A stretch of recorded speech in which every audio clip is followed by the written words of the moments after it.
નમસ્કાર મિત્રો, રાધે રાધે, જય શ્રી કૃષ્ણ મિત્રો. મને તમારા પ્રેમ સહકારની જરૂર છે. બસ મને તમારો નાનો ભાઈ સમજીને થોડું એવું કામ કરી દેજો. બસ તમારી વાર્તાને છેલ્લે સુધી સાંભળજો અને તમારા અન્ય મિત્રો સાથે શેર કરી એક લાઈક કરી દેજો. બસ એટલું કામ કરી દેજો પ્લીઝ, એટલે મને નવી વાર્તા લખવામાં ઉત્સાહ મળે. તો ચાલો શરૂ કરીએ આજની વાર્તા. શરૂ ધમધમતા તડકામાં 80 વર્ષના જગમોહનજી આવતા હતા. લોકોની આગળ આવીને અગરબત્તી ખરીદવાનો ઈશારો કરીને બોલી રહ્યા હતા. બેટા, આ અગરબત્તી લઈ લ્યો, કોઈ તો લઈ લ્યો. બેટા, સવારથી ભૂખ્યા પેટે બે અન્નના દાણા માટે તડપી રહ્યો છું. જો હજી ના વેચાણી તો આજે ફરીવાર ભૂખ્યા સૂવું પડશે. પરંતુ લોકો એને જોયા વગર આગળ વધી રહ્યા હતા. સાચું કહે છે લોકો કે બદકિસ્મત ક્યારે પીછો નથી છોડતી. આ જગમોહનજી સાથે થઈ રહ્યું હતું. એક એક પૈસાની આમદની માટે આખો દિવસ તડકામાં મથ્યા કરતા અને પોતાને તપાવતા. આજે સાંજ પડતા મંદિર બહાર બેન્ચ પર જઈને સૂઈ જતા. ક્યારેક ક્યારેક એક બેન્ચ પર જગ્યા ન મળે તો રસ્તાના ફૂટપાથ પર સૂવું પડતું. જગમોહનજી ભણેલા ગણેલા હતા, પરંતુ વૃદ્ધાવસ્થા કોઈ કામ આપે આ ઘરડા હાડકામાં મહેનત કરવાની હિંમત ન હતી. કોઈ સમયસર તડકેદાર અંગ્રેજીમાં વાત કરવાવાળા 4 ફેક્ટરીના માલિક અને ગાડીઓમાં ફરવાવાળા જગમોહનજી આજે ધૂળની જેમ ઉડી રહ્યા હતા. એના વિશ્વાસનું પરિણામ હતું જે પોતાના પુત્ર પર કરી બેઠા હતા. ક્યાંકથી અગરબત્તી લઈને એને વેચતા પણ જાજી કમાણી ન થતી તો જીવન વિતાવવું મુશ્કેલ થઈ પડતું. એના કુર્તાને જોઈને ભિખારી હોવાનો જ આભાસ થતો હતો. જૂના દિવસો યાદ કરીને એની આંખો ભીની થઈ જતી. પરંતુ હવે તો દિલનું સાંભળવા વાળું પાસે કોઈ ન હતું. એક વખત એક મંદિરમાં મહિલા ખાવાનું વહેંચવા માટે આવી અને એણે જગમોહનજીને પણ ખાવાનું આપ્યું. જગમોહનજી એક બાજુ આંખ બંધ કરીને બેઠા હતા અને એ સ્ત્રીના અવાજ લગાવવા પર કંઈ બોલ્યા નહીં અને પોતાની આંખો પણ ના ખોલી. ત્યારે એણે પોતાના પતિને કહ્યું કે આઈ થિંક ઇઝ ડેડ. આ શબ્દ તેજીથી જગમોહનજીના કાનમાં પડ્યો તો એક ઝટકામાં આંખો ખોલીને એને જોવા લાગ્યા. એણે સ્ત્રીને કહ્યું, I am not dead madam, I am rescued by my children. એના મોઢેથી એટલું અંગ્રેજી સાંભળીને એ મહિલા સ્તનબંધ રહી ગઈ અને એણે તરત પોતાના પતિ તરફ જોયું. એના પતિએ કહ્યું કે જરૂર નથી પ્રિયા, હર ભિખારી અભણ હોય. આ બિચારા હાલતમાં મરેલા છે જે આજે અહીંયા છે. એ મહિલા પ્રિયાએ જગમોહનજીને કહ્યું, અંકલજી, તમે એટલા ભણેલા ગણેલા લાગો છો તો પછી અહીંયા કેમ? તો જગમોહનજીએ હલકું સ્મિત કરીને બોલ્યા, ખાના અબદોસ પણ કોણ વિશ્વાસ કરશે બેટા કે નોકરી આપશે બેજેતી સિવાય કંઈ મળતું નથી. બેટા, ક્યારેક મારો પણ સારો સમય હતો, પણ આજે 2 સમયની રોટલી માટે તડપી રહ્યો છું. કોઈ અગરબત્તી ખરીદી લે તો રોટલી મળી જાય છે, નહીં તો ભૂખ્યા પેટે સૂવું પડે છે. અને જ્યારે ભૂખ સહન ન થાય તો કચરામાંથી કાઢીને પોતાનું પેટ ભરી લઉં છું. એટલું કહીને એ પોતાના મેલા થયેલા કુર્તાથી આંસુ લૂછે છે. એની વાત સાંભળીને એ મહિલા ચૂપ રહી ગઈ અને એને જોવા લાગી. એને એની પર તરસ આવી રહ્યું હતું અને એ માટે કંઈ કરવા માંગતી હતી. થોડું વિચારીને એણે કહ્યું કે શું તમે મારા દીકરાને ટ્યુશન આપશો? એને અંગ્રેજી ભણાવી દો. જગતમોહનજીએ ચોંકીને એને જોવા લાગ્યા. આજ સુધી એને કોઈએ એવી વાત નહોતી કહી, તો આજે ભલા કેવી રીતે વિશ્વાસ આવે? પ્રિયાએ બીજી વાર કહ્યું, અંકલજી, જીવનમાં શરૂઆત કરવાનો કોઈ સાચો સમય નથી હોતો. જ્યારે જાગો ત્યારે સવાર બની શકે છે કે એમાં તમારું કંઈક સારું છુપાયેલું હોય. જગમોહનજીએ કહ્યું કે મને વિશ્વાસ નથી આવતો કે મારી જેવા ભિખારી માણસ પાસે તું પોતાના બાળકને ટ્યુશન ભણાવવા માંગે છે. મારી પાસે તો કોઈ ઠેકાણું નથી, તો આ બધું ક્યાં કરીશ? પ્રિયાએ ફરીવાર કહ્યું, અંકલજી, મેં તમારા કપડાં નહીં પણ તમારી પ્રતિભા જોઈ છે અને તમે એવું કરો, હું કંઈક મદદ કરી દઉં. તમારી બધું થઈ જશે. તમે ચિંતા ન કરો. બસ હા કહી દ્યો. જગમોહનજીના આંખમાં આંસુ આવી ગયા. દીકરી, તારું દિલ કેટલું સારું છે. મારી માટે તું એક ફરિશ્તા સમાન છે. પોતાના ફાટેલા કુર્તાથી પોતાના આંસુ લૂછીને જગમોહનજીએ એને ધન્યવાદ કરતા હતા. પ્રિયા 1-2 દિવસમાં આવવાનું કહીને પાછી જતી રહી. રસ્તામાં એના પતિ પંકજે કહ્યું, પ્રિયા, તું ખૂબ સારું કામ કર્યું છે. આવી રીતે એની જિંદગીમાં થોડો બદલાવ જરૂર આવશે. એને દુઆ લેવી સારી વાત છે. પ્રિયા આ સાંભળીને હસવા લાગી. 2 દિવસ થઈ ચૂક્યા હતા અને પ્રિયા બીજી વાર નહોતી આવી. જગમોહનજીએ એની રાહ જોતા હતા, પણ એના ન આવવાની એને માયુસી વધી ગઈ હતી. 2 દિવસ પછી 3 દિવસ પસાર થઈ ગયા. પછી જગમોહનજીનો વિશ્વાસ તૂટી ગયો. પરંતુ ચોથે દિવસે સવારમાં પ્રિયા પોતાના પતિ પંકજ સાથે આવી. જ્યારે એ બેન્ચ પર સૂતા હતા તો પ્રિયાએ આવીને એને જગાડ્યા. પ્રિયાને સામે જોઈને જગમોહનજીએ આંખોમાં આંસુ આવી ગયા. પ્રિયા સમજી ગઈ અને બોલી, અંકલજી, તમને શું લાગ્યું કે હું નહીં આવું? એ સાંભળીને હસવા લાગ્યા. એના પછી પ્રિયા એને એના સામાન સાથે લઈને જતી રહી. જગતમોહનજીએ પૂછ્યું, બેટા ક્યાં લઈ જાય છે? પ્રિયાએ હસીને કહ્યું, જોતા રહો અંકલ, તમને ત્યાં જોઈને ખુશી થશે. પંકજે ત્યાં જઈને કાર રોકી તો જગમોહનજી જોઈને ચોંકી ગયા, કેમ કે એક વૃદ્ધાશ્રમ હતું. પ્રિયા પંકજ સાથે એને અંદર લઈ જતી રહી. ત્યાં જઈને બધા પેપર સાઇન કર્યા. પછી એને રૂમ આપી દેવામાં આવી, જેમાં 1-2 લોકો બીજા પણ રહેતા હતા. હકીકતમાં આ એક વૃદ્ધાશ્રમ હતું, જેમાં પ્રિયા જગતમોહનજીને લઈને આવી હતી. અહીંયા લાવવાનો આઈડિયા એને પંકજે આપ્યો હતો. પંકજ અને એના થોડા મિત્રો મળીને વૃદ્ધાશ્રમને ચલાવતા હતા અને એવા જ હેરાન કરેલા મા બાપની સેવા કર્યા કરતા હતા. જગતમોહનજી આટલું બધું કોઈને કઈ બોલવાની હાલતમાં ન હતા.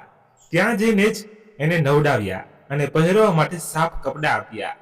કેટલા વર્ષો પછી જઈને હવે એને પથારી નસીબ થઈ હતી. જ્યારે બધાની સાથે બપોરે એને જમ્યું તો લાગ્યું કે આજે એની આત્માની તૃપ્તિ થઈ ગઈ અને પેટ ભરાઈ ગયું. રોજે તો મંદિરમાં કોઈના આપવા પર અને પ્રસાદી પેટ ભરતા હતા. એણે પ્રિયાને કહ્યું, બેટા, ક્યાં મોઢેથી તારો ધન્યવાદ કરું? અમે બંને તો તારી માટે ભગવાનનું છે. મારા પોતાના બાળકો તો મને ઘરેથી કાઢીને સુખી થઈ ગયા અને ભટકવા માટે મજબૂર કરી દીધો, પરંતુ તમે મને બાળકોનું સુખ આપી દીધું. તમે મારી માટે એટલું વિચાર્યું. તમારો આભાર ક્યાં મોઢે કરું?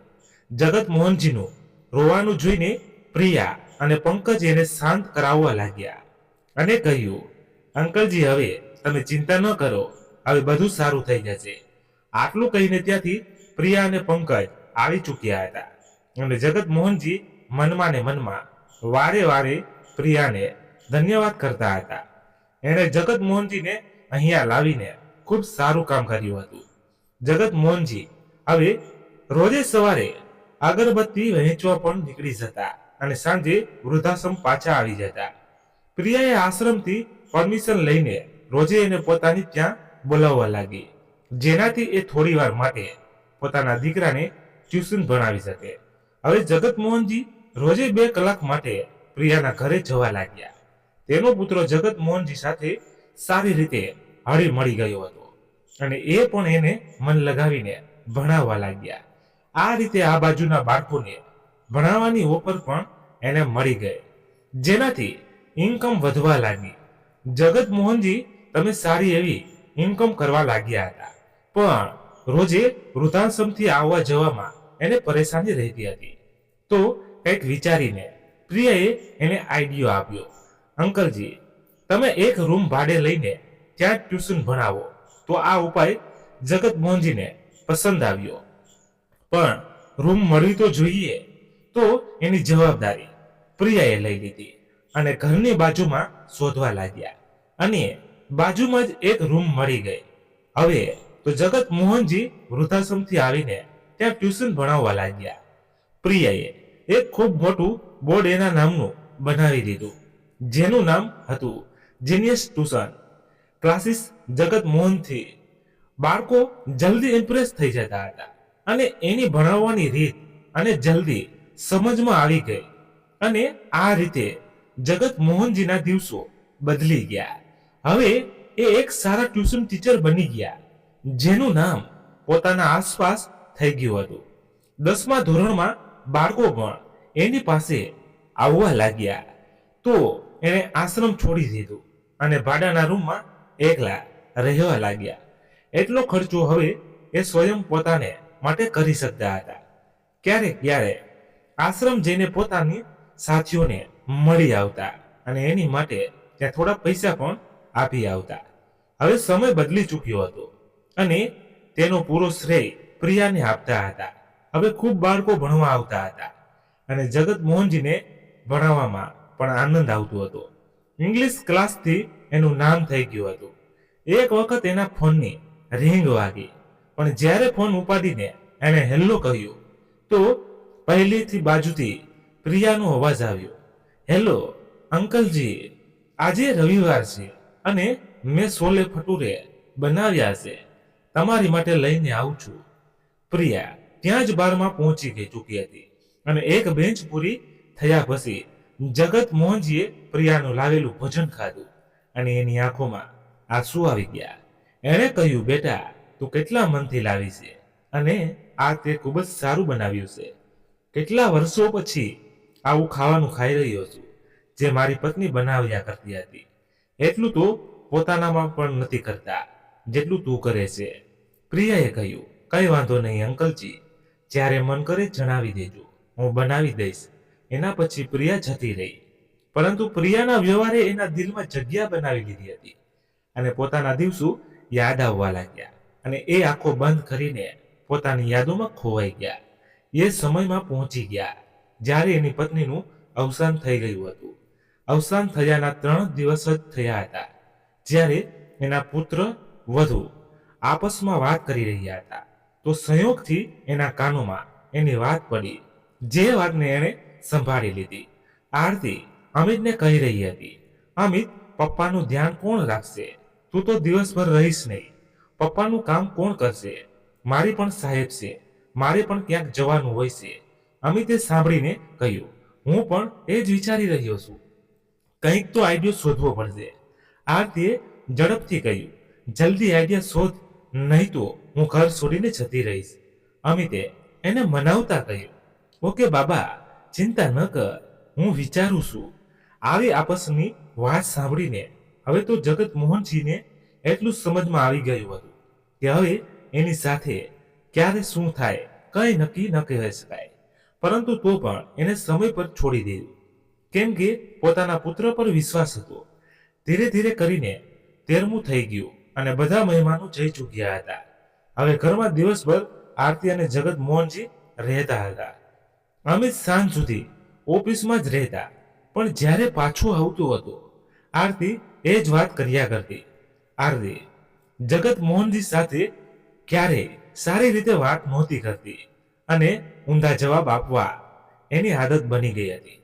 ઝઘડવાના ડરથી જગત મોહનજીને કેટલા કામ જાતે કરાવવાના શરૂ કરી દીધા. ક્યારેક શાક લાવીને આપી દેતા તો ક્યારેક વાસણ સાફ કરી દેતા, પરંતુ એટલું કર્યા પછી પણ આરતી એના ખરાબી જ કરતી. આરતીએ એક દિવસ કહ્યું, અમિત, આજે પાડોશીની સ્ત્રીઓ પપ્પાના વિશે કેટલું બધું કહી રહી હતી. અમિતે પૂછ્યું તો આરતીએ કહ્યું, એ લોકો કહી રહ્યા હતા કે પપ્પા જે પાર્કમાં જઈ ને સ્ત્રીઓને જોવે છે અને એની સાથે વાત કરવાની કોશિશ કરે છે, ક્યારેક એના કપડા પર ધ્યાન રાખે છે તો ક્યારેક એના મોઢા તરફ જોવે છે. મમ્મીના ગયા પછી પપ્પા અજીબ થઈ ગયા છે. મને તો સાંભળીને ખૂબ જ શરમ આવી. આ સાંભળીને અમિતનો ગુસ્સો 7મા આકાશે પહોંચી ગયો અને એ જગત મોહનજીના રૂમમાં જઈ પહોંચ્યો અને એને મારવાનું શરૂ કરી દીધું. જગત મોહનજી બિચારા પીડાથી તમતમી રહ્યા હતા અને આરતી ઊભી ઊભી હસી રહી હતી. મારતા મારતા એણે કહ્યું, કાલથી તમે પાર્કમાં નહીં જાઓ, અમારી ખૂબ જ બેજતી ખૂબ થઈ ગઈ, હવે નથી જોઈતી. જગત મોહનજી એનું કહેવાનું જ ના શક્યા અને વારે વારે એને પૂછતા રહ્યા, પરંતુ અમિતે એને પાર્કમાં જવાની કડકથી ના પાડી દીધી. પરંતુ એવું કરવું આરતીને પસંદ ના આવ્યું, કેમ કે એને જગતમોહનજીને 2 કલાક ઘરેથી બહાર મોકલવા છતાં એટલા માટે એને ફરીવાર અમિતના ગયા પછી પાર્કમાં આંટો મારવા મોકલી દીધા. એણે કહ્યું કે અમિતને કંઈ નહીં કહે. એક દિવસ અમિત જલ્દી ઘરે આવી ગયો અને પડોશીના ઘરડાએ અમિતને રોકીને કહ્યું, અરે અમિત બેટા, જગતમોહનજીને કહેજે કે કાલથી જલ્દી આવ્યા કરે, આજે ખૂબ મોડા આવ્યા હતા.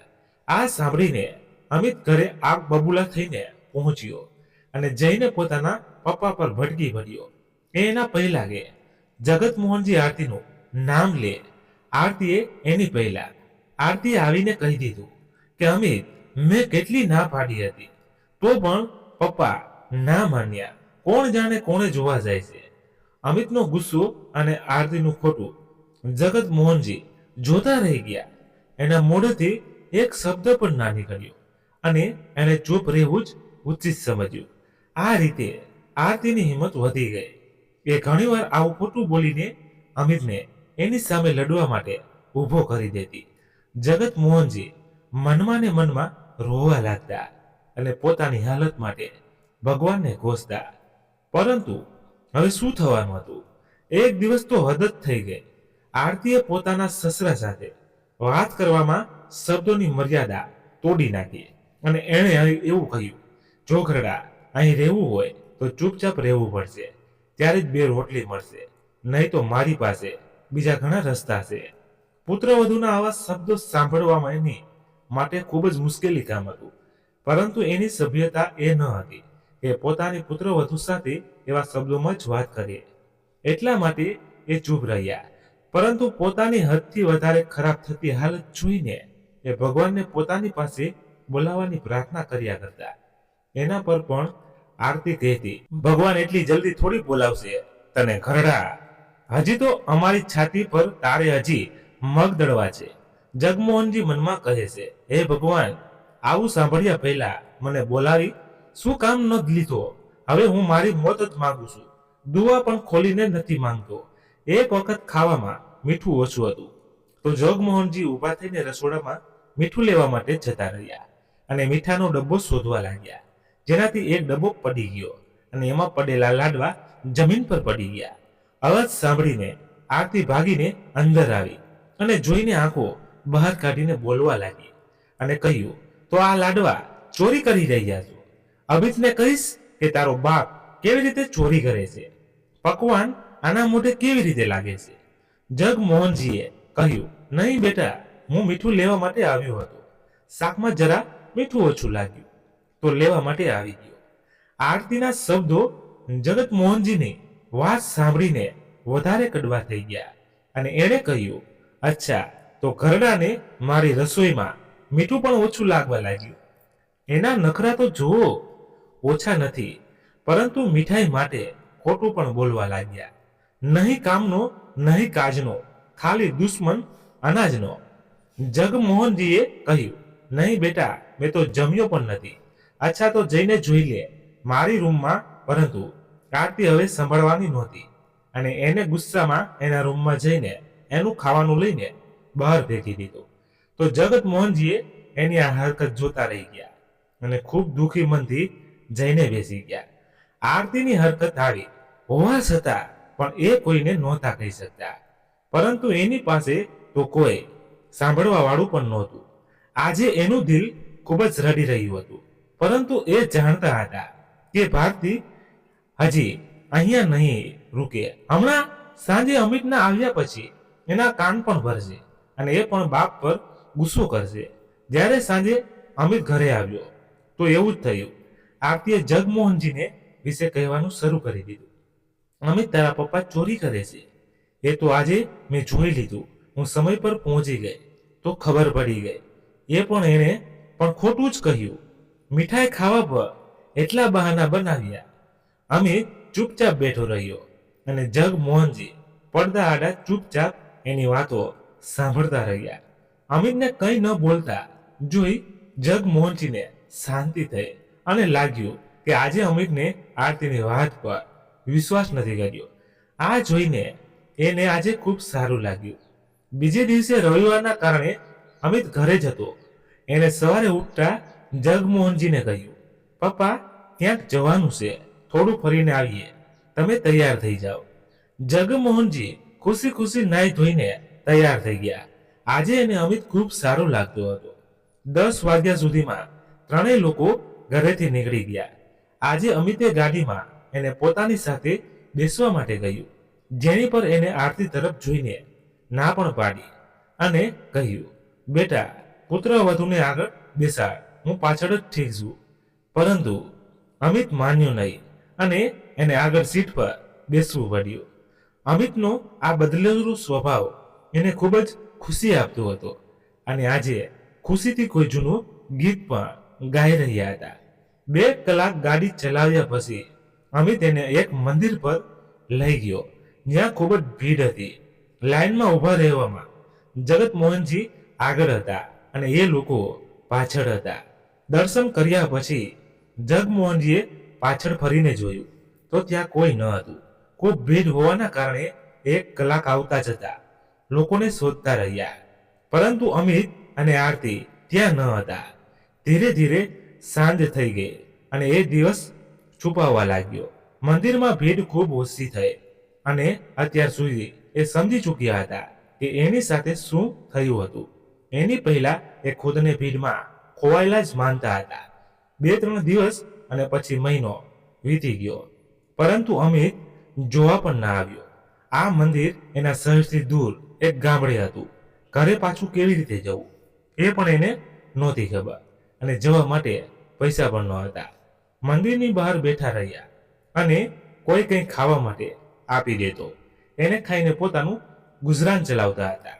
એક વખત કોઈએ ઘરે જવા માટે પણ કહ્યું તો એણે ના પાડતા કહ્યું, જેણે આજ સુધી ફરીને પણ ના જોયું. એ લોકો મને ઘરમાં સહન નહીં કરી શકે. ઘરે જઈને પોતાના જ સંતાન દ્વારા વધારે બેઇજ્જત નથી થવું. કોઈ અગરબત્તી વેચવા માટે ગયું તો એ જ કામ પેટ ભરવા માટે કરવા લાગ્યા અને એ પોતાના લોકો દ્વારા કરેલું અત્યાચાર નહોતા ભૂલી શકતા.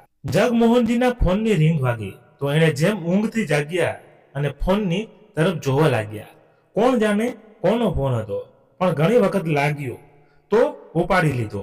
કંઈક એને ત્યાં ગેસ્ટની જેમ આમંત્રણ આપ્યું હતું, જે એક વૃદ્ધાશ્રમ હતું.